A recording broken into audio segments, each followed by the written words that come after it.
बिस्मिल्लाहिर्रहमानिर्रहीम। आज की जो हमारी वीडियो है वो cross examination on doctor in 302 cases के बारे में है। सबसे पहले जो है वो हम डिफेंस बन के अपनी क्रॉस एग्जामिनेशन को तैयार करेंगे कि जब आप मुल्ज़िम के वकील हों और आपके पास जो है वो डॉक्टर आए शहादत के लिए और आपने उस पर क्रॉस एग्जामिनेशन करनी हो, तो आप कोर्ट में क्या जो है वो उस पर क्रॉस एग्जामिनेशन करेंगे। फ़र्स्ट ऑफ़ ऑल सबसे पहले आपका मुल्ज़िम इनोसेंट होना चाहिए। अगर आपको पता है कि आपके मुल्ज़िम ने ही ये काम किया है तो आपकी ड्यूटी है कि आप उसका केस ना लड़ें, क्योंकि अगर आप गलत बंदे को डिफेंड करते हैं तो उसका गुनाह आपको भी मिलेगा। सबसे पहले हमने काज ऑफ डेथ देखना है कि काज ऑफ डेथ क्या थी। फॉर एग्ज़ाम्पल, मुल्ज़िम जो है उस पर इल्ज़ाम है FIR में कि इसने जो है वो तेज़दार आले से जो है या छुरी के साथ जो है वो मकतूल को मारा है। ठीक है, अब इसमें जो काज ऑफ डेथ आ गई वो छुरी का लगना आ गया और उसकी वजह से जो ज़ख़म आए हैं वो ताब ना लगा सका और जो है वो मकतूल मर गया।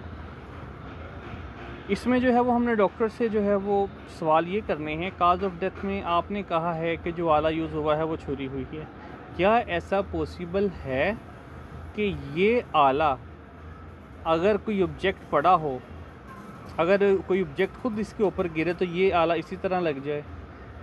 और क्या जिस हिस्से में ये छुरी लगी है उसमें सीधा वाउंड है या उसमें तिरछा वाउंड है?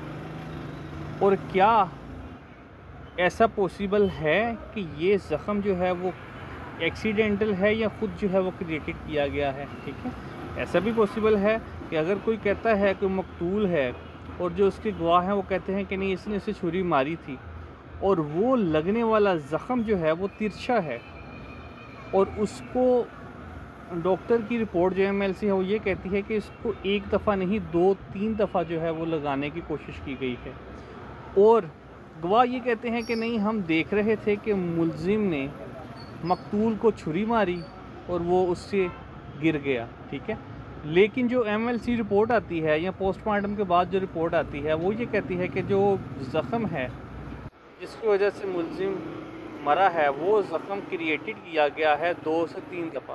ठीक है, तो ये डाउट्स आ जाएंगे। आपने जो है वो उससे नेचर काज ऑफ डेथ पूछने के बाद उससे ये पूछना है कि क्या ये ज़ख़म खुद क्रिएटेड किया जा सकता है।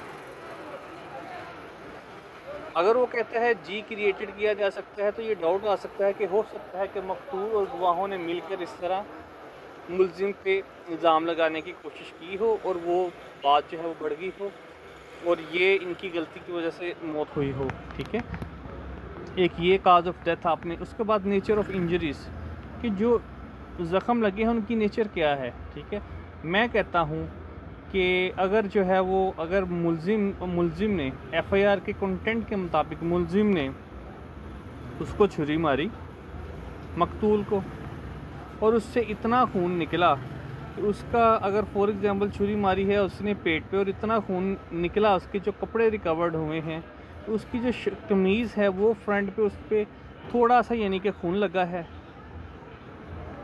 और जो MLC रिपोर्ट आती है वो भी यही कहती है कि जो वाउंड है वो इतना बड़ा नहीं था कि इससे जो है वो डेथ क्रिएट होती। ठीक है, उसके बाद हमने उससे ये कहना है कि ये जो नेचर ऑफ़ इंजरीज है ये तो इस तरह की नहीं थी, तो क्या आपने इसके कोई दूसरे टेस्ट किए, इसको कोई एक्सरेज किया? ठीक है, इसका कोई ब्रेन के टेस्ट किया, इसके कोई अंदर उसका कोई टेस्ट किया कि जिससे आपको पता चल सके कि इसको कोई बीमारी तो नहीं थी? इसका कोई आपने एक्सरे किया हो, कि इसका आपने CT स्कैन किया हो, कोई और अदर टेस्ट किए हों जिससे आपको पता चल सके कि इसकी मौत की वजह हो सकता है ये ज़ख़म ना हो। एक बंदा जिसको छुरी लगी उसका थोड़ा सा ज़ख़म हुआ, उसके बाद उसे हॉस्पिटल में लेके जा रहे थे, रास्ते में उसको ब्रेन हैमरेज हो गया या उसको हार्ट अटैक हो गया, तो क्या वो रीज़न आपने इसमें डिस्कस की या आपने MLC रिपोर्ट में ये कह दिया कि इसको एक ज़ख़म लगा है जिसका एरिया जो है वो थोड़ा सा है, जिससे खून जो निकला है और जिससे कपड़े जो रिकवर्ड हुए हैं, जिसको फ़र्द मकबूज़गी में लिया गया है, उसमें जो खून के दाग हैं वो थोड़े हैं और डॉक्टर इस बात को मान रहा है कि ऐसा पॉसिबल नहीं है लेकिन चूँकि इस पर यही ज़ख्म है, इस वजह से इसकी मौत इस वजह से हुई। तो आपने जो भी इंजरीज़ है पहले उसको डिस्कस करना है कि इंजरीज़ की नेचर क्या थी। क्या ऐसा था कि ये इंजरीज़ काफ़ी होती इसकी मौत के लिए? मौत बरहक है वो अल्लाह ने देनी है, लेकिन जो वजह बनी है उसको हमने लाजमी डिस्कस करना है। ऐसा पॉसिबल है कि कुछ केसेस में यह है कि अगर डंडा मारा है, ठीक है, वो कहता है कि मकतूल मर गया मुलजिम के डंडे मारने की वजह से। अब एफआईआर में ये नहीं लिखा कि डंडा कौन सा यूज़ हुआ। तो हमने यही प्ली लेनी है कि क्या आपको बताया गया पुलिस ने कि कौन सा आला यूज़ हुआ? क्या पुलिस ने वो आला रिकवर्ड किया? और अगर रिकवर्ड किया तो क्या वो आला इस डेंसिटी का था कि उससे किसी की मौत हो जाए? फॉर एग्ज़ाम्पल, अगर वो सोटी जो है वो उसकी चौड़ाई इतनी बारीक है कि उसकी इंटेंसिटी हो ही नहीं सकती कि किसी के सर पे लगे और वो उसको ज़्यादा डैमेज कर सके, तो हमने इन चीज़ों को भी डिस्कस करना है। नेचर को, इंजरीज़ को हमने लाजमी डिस्कस करना है। उसके बाद टाइम ऑफ डेथ आ जाता है, ठीक है। टाइम ऑफ डेथ को हमने डिस्कस करना है कि किस मौके पे आपको बॉडी आपके हैंड ओवर की गई। जब आपके हैंड ओवर बॉडी की गई तो क्या ये ज़िंदा था कि मर गया था? और अगर वो ज़िंदा था तो कितनी देर बाद उसकी वफ़ात हुई और उसकी बॉडी कितनी देर बाद डिकम्पोज होना शुरू हुई, ठीक है। तो टाइम का डिफरेंस आ जाता है।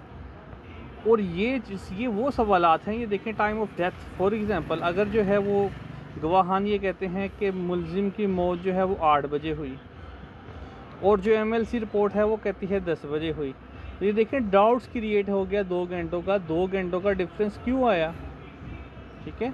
अगर गवाहान कहते हैं कि एक वक़ूआ हुआ है 6 बजे का, मुलजिम ने मकतूल को मारा, मौके पे मर गया, बॉडी लेके हम अस्पताल पहुंचे हैं 7 बजे, डॉक्टर ये कह रहे हैं कि जब आया था ये ज़िंदा था, मौत उसकी हुई 8 बजे। तो ये जो 2 घंटे का डिफरेंस है उसको कौन क्लैरिफाई करेगा? ये जो है इसका डाउट आ जाता है, ठीक है। उसके बाद जो है वो जो पहले भी मैंने आपसे डिस्कस किया है कि हमने ये भी उससे पूछना है कि whether injuries could be self inflicted और एक्सीडेंटल, कि ये एक्सीडेंटल इंजरीज हैं या सेल्फ इन्फ्लिक्टेड हैं। अक्सर ऐसा होता है कि लड़ाई झगड़ों में लोग खुद एक जो है वो दूसरे को गोली मार लेते हैं, ठीक है। तो फॉर एग्ज़ाम्पल, अगर बंदा खुद किसी अपने आप को गोली मारता है तो वो कोशिश करेगा ज़्यादा डिस्टेंस से ना मारे। क्यों? क्योंकि ज़्यादा डिस्टेंस से उसका निशाना गलत भी हो सकता है। अगर नज़दीक से मारेगा तो वो निशाना सही रहेगा। तो ऐसा पॉसिबल तो नहीं है कि एक बंदा किसी को 2 से 3 सेंटीमीटर यानी कि उसके पास रख के उसको गोली मार दे और वो अपना डिफेंड ना कर सके, ठीक है। तो वो ये चीज़ें जो है वो डाउट क्रिएट करती हैं। तो ये चीज़ें जो हैं वो बहुत ज़रूरी हैं। ये कुछ चीज़ें मैंने डिस्कस की हैं। इसी तरह और बहुत से सवालात हैं जो हम डॉक्टर से पूछ सकते हैं। उसकी जो है वो हम ये पूछ सकते हैं कि तुमने इससे पहले कितने पोस्टमार्टम किए, तुम्हारी एजुकेशन क्या है, तुम इसके एक्सपर्ट भी हो कि या सिर्फ तुमने MBBS की डिग्री ली हुई है। तो ये चीज़ें जो है वो हम उससे पूछेंगे।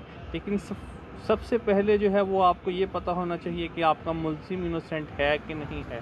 अगर आपका मुलजिम इनोसेंट नहीं है तो आपको भी कोई हक़ नहीं बनता कि उसको हम पैसों के लिए बचाएं। अगर किसी ने कोई गुनाह किया है तो उसको, कंप्लेनेंट को मुकम्मल राइट है कि वो उससे बदला ले, या वो मुलजिम उसको दियत दे या वो उसकी सज़ा पाए, ठीक है।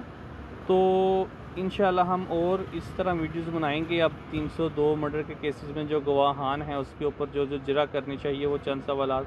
और सबसे इम्पोर्टेंट ये कि 302 का केस कोई भी फ्रेश जो बिगनर है वो ना ले। हमेशा अगर किसी ने 302 का ट्रायल करना है तो वो चंद साल जो है वो अपने सीनियर के साथ, जो 302 का एक्सपर्ट ट्रायल कर रहे हैं उनके साथ लगाएं। उसके बाद देखें कि वो कैसे ट्रायल करते हैं, किन किन पॉइंट्स को वो डिस्कस करते हैं और किन किन पॉइंट्स को वो हाईलाइट करते हैं। उसके बाद जो है वो 302 का ट्रायल करें, ठीक है। चंद पैसों के लिए अगर किसी का आप नुकसान करते हैं तो वो उसका जो है वो अगर किसी को आपकी वजह से सज़ा हो जाती है तो वो 25 साल सज़ा है या उम्र कैद है तो वो गलत है, ठीक है। तो इसलिए सबसे पहले आपने इसको इजी नहीं लेना 302 के ट्रायल को, उसको आपने 2-3 साल किसी सीनियर के साथ लाजमी अटैच होके इसकी लर्निंग प्रोसेस मुकम्मल करना है, उसके बाद आपने ट्रायल करना है। इंशाल्लाह फिर नेक्स्ट वीडियो में मिलेंगे हम दोबारा, जो है वो जो और गवाहान हैं उनके ऊपर वीडियोस बनाएंगे या डॉक्टर के ऊपर बनाएंगे, ठीक है। आपने मेन इम्पोर्टेंस में ये है कि आपने ये जो आपने गवाहान की टेस्टिमनी है ना, ये आपने मैच होनी चाहिए। अगर आपको कहीं भी कंट्राडिक्शन, आपने मेन इसका कंट्राडिक्शन क्रिएट करना है, गवाहान का, एफआईआर का और डॉक्टर का और उसकी रिपोर्ट का, ठीक है। ये आपने कॉन्ट्राडिक्शन, फॉर एग्जांपल एफआईआर में डंडा है, गवाहान कहते हैं कि लोहे का डंडा है, एमएलसी रिपोर्ट जो है वो इसके बारे में खामोश है, तो डॉक्टर को फिर आप सवाल करेंगे कि क्या ये पॉसिबल है कि ये जो एफआईआर में डंडा लिखा है कि ये डंडा है लकड़ी का, क्या ऐसा पॉसिबल है जो इससे रिकवर्ड हुआ है उसकी इतनी डेंसिटी है कि उसको लगे और इसका जिस तरह उसका ब्रेन हेमरेज हो गया है या वो उसका पार्ट आ गया है, इतना ज़ख़म आ गया है, तो क्या इससे पॉसिबल है? अगर वो कहेगा नहीं, तो गवाह ये कहते हैं लोहे का है, एफआईआर ये कहती है कि ये लकड़ी का है, तो ये कॉन्ट्रडिक्शन आ गया ऑलरेडी।